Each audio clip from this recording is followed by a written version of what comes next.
Alors tout d'abord, je voudrais juste dire qu'après 3 ans de pandémie, quelle expérience vraiment remarquable ce fut de voir les deux chefs d'État se rencontrer à nouveau et pour eux de rétablir ce lien humain.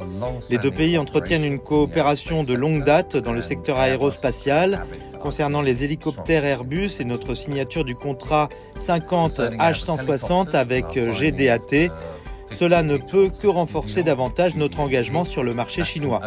Et cela conduira certainement à de nouvelles coopérations dans le développement d'infrastructures d'hélicoptères en Chine. La Chine est évidemment un marché extrêmement important pour Airbus, à la fois pour nos avions commerciaux et nos hélicoptères.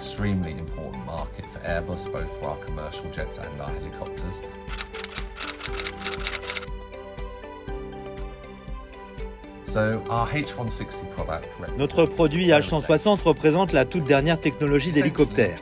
C'est essentiellement le produit le plus léger, le plus silencieux et le plus propre du marché.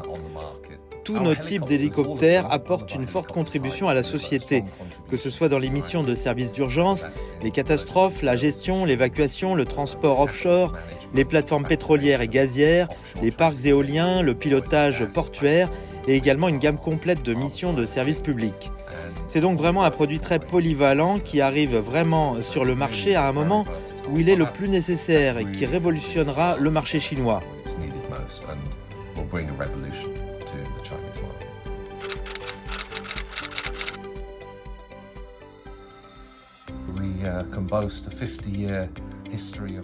Nous avons composé une histoire de 50 ans de coopération avec l'industrie chinoise sur une multitude de développements technologiques aéronautiques. Si nous examinons le potentiel du marché chinois des hélicoptères civils, nous devons tout d'abord comprendre la contribution que les hélicoptères apportent à la fois à la société et à l'économie dans tous les différents segments, en protégeant la vie des gens, en sauvant des vies.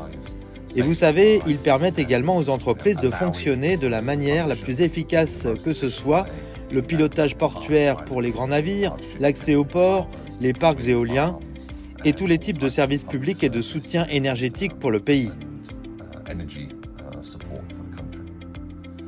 Donc si nous voyons que la Chine compte environ 900 hélicoptères civils, nous pouvons voir l'énorme potentiel de croissance du marché en Chine lorsque nous prenons en compte ces différents segments et l'utilisation d'hélicoptères dans ces différents segments.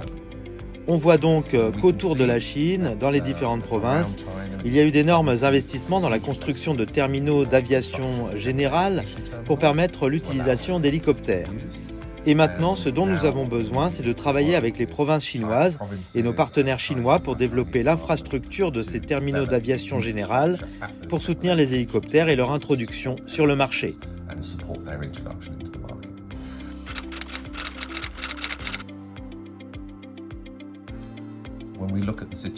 Donc tout d'abord, je pense que lorsque nous examinons la situation, nous pouvons voir que l'aviation contribue à 2% des émissions mondiales de CO2 chaque année.